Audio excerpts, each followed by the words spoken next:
Hello friends, মাই veg ফুডে আপনাদের সবাইকে স্বাগত। আজকে পাটিসাপটা রেসিপি খুব সহজে তৈরি করে দেখাবো। পাটিসাপটা তৈরি করার জন্য প্রথমে একটা পাত্রের মধ্যে নিয়ে নিয়েছি 1 কাপ পরিমাণ ময়দা। 1 কাপ পরিমাণ ময়দা দিয়েছি, সেই কারণে তার 4 ভাগের 3 ভাগ দিয়ে দিলাম সুজি, আর দিয়ে দিচ্ছি 4 ভাগের 3 ভাগ চিনি। অর্থাৎ যেই পরিমাণ ময়দা নেওয়া হবে তার 4 ভাগের 3 ভাগ নিতে হবে সুজি, আর 4 ভাগের 3 ভাগ নিতে হবে চিনি। এবার সুজি, ময়দা আর চিনি ভালো মতো মিক্স করে নিলাম। আমি এখানে সুজি খুবই মিহি দানার ব্যবহার করেছি। যদি মোটা দানার থাকে তাহলে মিক্সিতে একটু গ্রাইন্ড করে নিতে হবে। এখানে লিকুইড দুধ দিচ্ছি।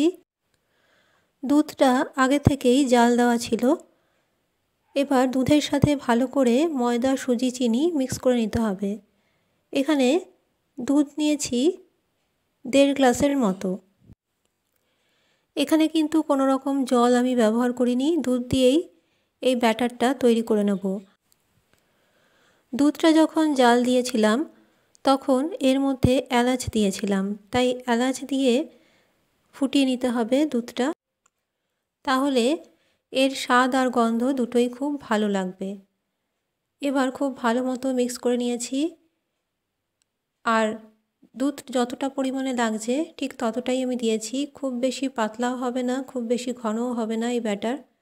আর পাতলা হলে পাটিসাপটা ভালো হবে না, আর খুব বেশি ঘন হলেও পাটিসাপটা একটু মোটা হয়ে যাবে। তাই মিডিয়াম কনসিস্টেন্সি রেখে পাটিসাপটার ব্যাটারটা তৈরি করে নিয়েছি। এখানে 1.5 গ্লাসের থেকে একটু বেশি পরিমাণ দুধ আমি ব্যবহার করেছি।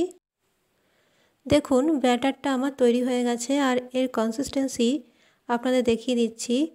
হাতা দিয়ে ওঠালে দেখুন ঠিক এরকম স্মুথলি পড়ছে, আর হাতার পেছন দিকে দেখুন ব্যাটারটা কিন্তু ঠিক এই রকমভাবে লেগে আসছে। তখনই বুঝতে হবে যে ব্যাটারটা কিন্তু তৈরি হয়ে গেছে খুব ভালো মতো। এবার একটা ঢাকা দিয়ে ঢেকে রাখবো 20 মিনিটের মতো। অন্যদিকে একটা কড়াইয়ের মধ্যে নিয়ে নিয়েছি 1 কাপ চিনি আর 1 কাপ জল। চিনি আর জল ভালো মতো মিক্স করে নিচ্ছি।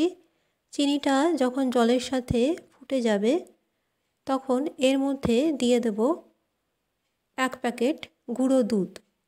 আপনারা চাইলে লিকুইড দুধও ব্যবহার করতে পারেন, আমি এখানে মিল্ক পাউডার ব্যবহার করেছি। এবার ছোট প্যাকেটের 1 প্যাকেট গুঁড়ো দুধ আমি এখানে ব্যবহার করছি। দুধ দিয়ে ভালো মতো মিক্স করে নিচ্ছি। গুঁড়ো দুধ দিয়ে দুধটা ভালো মতো তৈরি করে নিতে হবে।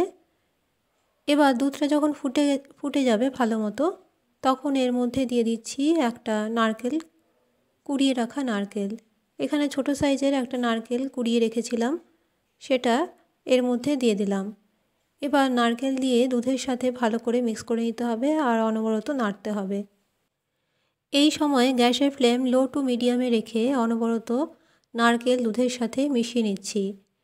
দেখুন নারকেলটা কিন্তু আস্তে আস্তে দুধের সাথে মিক্স হয়ে যাবে আর একটু শুকিয়ে শুকিয়ে আসবে।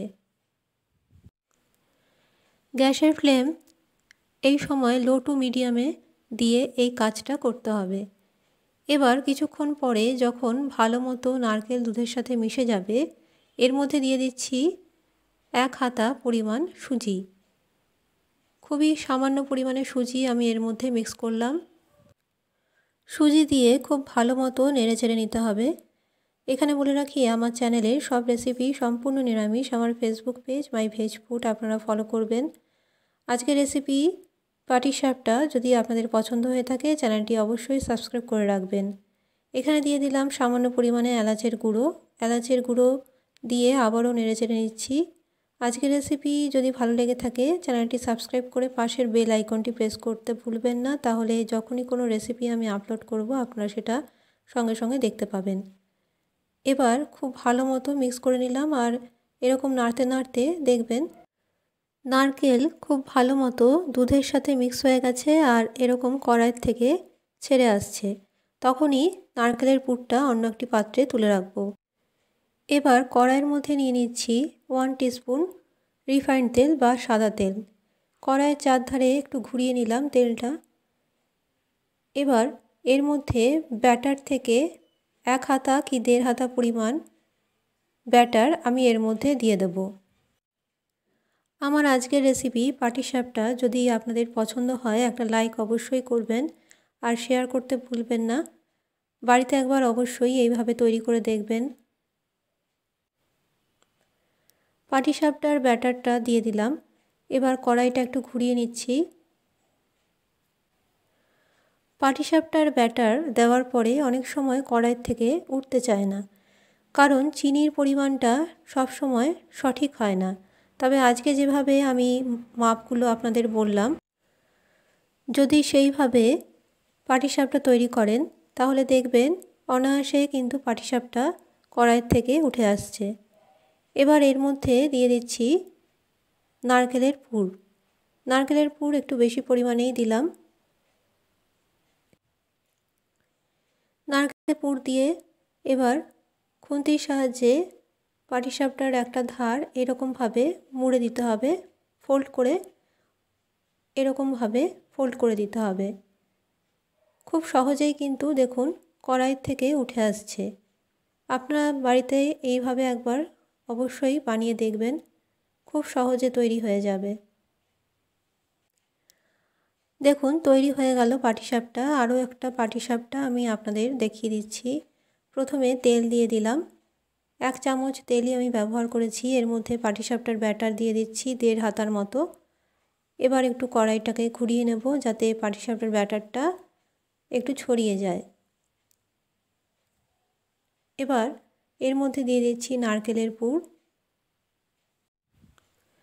নারকেলের পুর দিয়ে এবার খুন্তির সাহায্যে পাটিসাপটার এক ধার মুড়ে দিয়ে এরকমভাবে ফোল্ড করে দিতে হবে। খুব সহজে তৈরি আর কড়াইতেও লাগছে না। আশা করি আজকের রেসিপি আপনাদের ভালো লাগবে। অবশ্যই বাড়িতে একবার এইভাবে তৈরি করে দেখুন। তৈরি হয়ে গেল শীতের পাটিসাপটা।